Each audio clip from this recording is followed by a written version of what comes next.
కళ్యాణ్ కుమార్. ఇంట్లో అందరూ కళ్యాణ్ బాబు అని పిలుస్తారు. కానీ సినిమాలకొచ్చేసరికి పవన్ కళ్యాణ్ గా పేరు మారింది.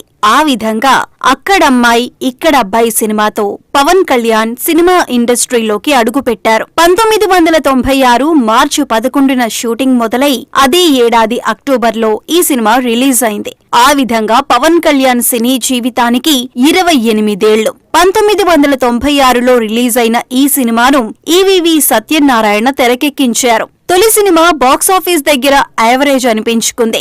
సినిమా రంగం తనకు సరిపోదని పవన్ కళ్యాణ్ తనకు తానే అనుకున్నారు. మానేయాలని నిర్ణయించుకున్నారు. కానీ తప్పలేదు. ముత్యాల సుబ్బయ్య దర్శకత్వంలో గోకులంలో సీత సినిమా చేశారు. ఇది తమిళంలో హిట్ అయిన గోకులత్తిల్ సీతై సినిమాకు రీమేక్. ఈ చిత్రం బాక్సాఫీస్ దగ్గర సూపర్ హిట్ అయింది. అలా ఆయన నట ప్రస్థానం గాడిలో పడింది. ఆ తర్వాత సుస్వాగతం, తొలి ప్రేమ, తమ్ముడు సినిమాలతో యూత్ ను తన వైపు తిప్పుకున్నారు. పూరి జగన్నాథ్ బద్రీ సినిమాతో తనలోని స్టైల్ ను, స్టామినాను నిరూపించుకున్న పవన్ కళ్యాణ్ ఖుషీ సినిమాతో అభిమానుల హృదయాల్లో బంగారమయ్యారు. అయితే సినిమా కెరీర్ మొత్తం సాఫీగా సాగిందని చెప్పటానికి వీల్లేదు. తొలి ప్రేమ ఎంత పెద్ద హిట్ అంటే రిలీజ్ అయినప్పుడు కూడా థియేటర్లలో రద్దీ ఎంత మాత్రమూ తగ్గలేదు.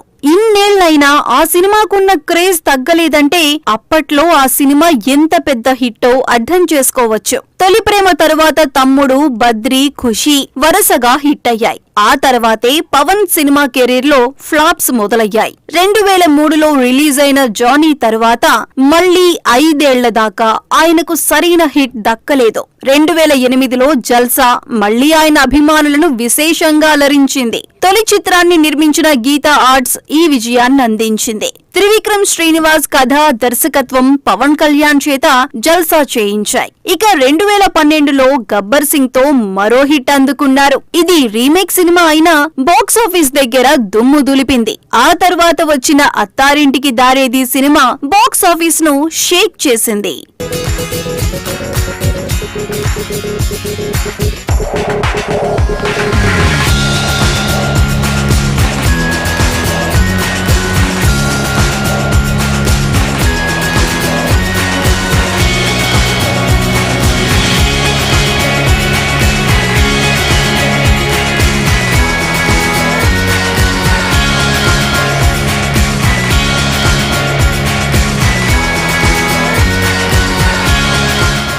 ఒకవైపు రాజకీయాలు, ఇంకోవైపు సినిమాలతో బిజీ అయ్యారు పవన్ కళ్యాణ్. అటు జనంలో ఉంటూనే సినిమాలు చేస్తూ వచ్చారు. అత్తారింటికి దారేది తర్వాత రాజకీయాల్లో మరింత బిజీ కాక తప్పలేదు.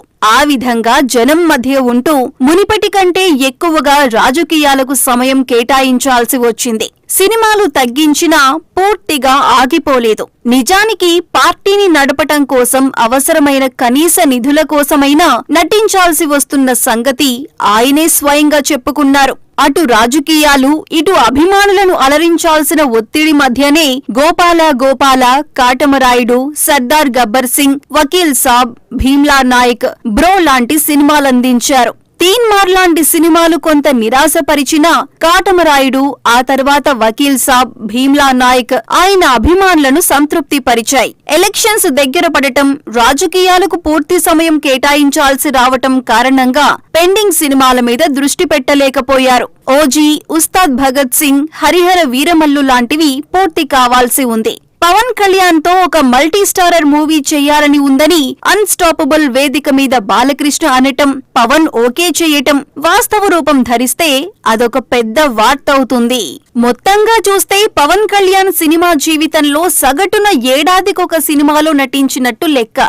చిన్నన్నయ్య నాగబాబు ఆధ్వర్యంలో అంజనా ప్రొడక్షన్ బ్యానర్ లో తీసిన రుద్రవీణ, త్రినేత్రుడు, ముగ్గురు మొనగాళ్లు సినిమాలకు సహనిర్మాతగా ఉండటమే కాదు, పెద్దన్నయ్యతో కలిసి శంకర్ దాదా ఎంబీబీఎస్, శంకర్ దాదా జిందాబాద్ చిత్రాల్లో స్క్రీన్ షేర్ చేసుకున్నారు. పవర్ స్టార్ తన పేరిట పవన్ కళ్యాణ్ క్రియేటివ్ వర్క్స్ అనే నిర్మాణ సంస్థ పెట్టి సర్దార్ గబ్బర్ సింగ్ లాంటి సినిమాలు తీశారు. తన కెరీర్ లో ఎక్కువగా రీమేక్ సినిమాల్లో నటించటం ఒక ప్రత్యేకత అయితే, బద్రీ, ఖుషీ, జానీ, జల్సా, పంజా, పులి వంటి 2 అక్షరాల పేర్లున్న సినిమాలు ఆయనకు మరో ప్రత్యేకం. స్టార్ హీరోలు చాలా మంది చనిపోయే పాత్రల్లో నటించారు. కానీ పవర్ స్టార్ పవన్ కళ్యాణ్ ఇన్నేళ్ల కెరీర్ లో ఏ సినిమాలో కూడా చనిపోయే పాత్రలో నటించలేదు. సినిమాలతో అభిమానులను సంపాదించుకున్న పవన్ కళ్యాణ్ రాజకీయాల్లో జనంలోకి వెళ్లటానికి కూడా అభిమానుల ఉత్సాహం కొంత ఇబ్బంది పెట్టింది. వాళ్ల ఉత్సాహాన్ని తప్పుబట్టలేని పరిస్థితి ఒకవైపు, ఎలాంటి అవాంఛనీయ సంఘటనలు జరగకుండా చూసుకోవాల్సిన అవసరం ఇంకోవైపు. చాలాసార్లు ఆయన ముందరి కాళ్లకు బంధం వేసింది.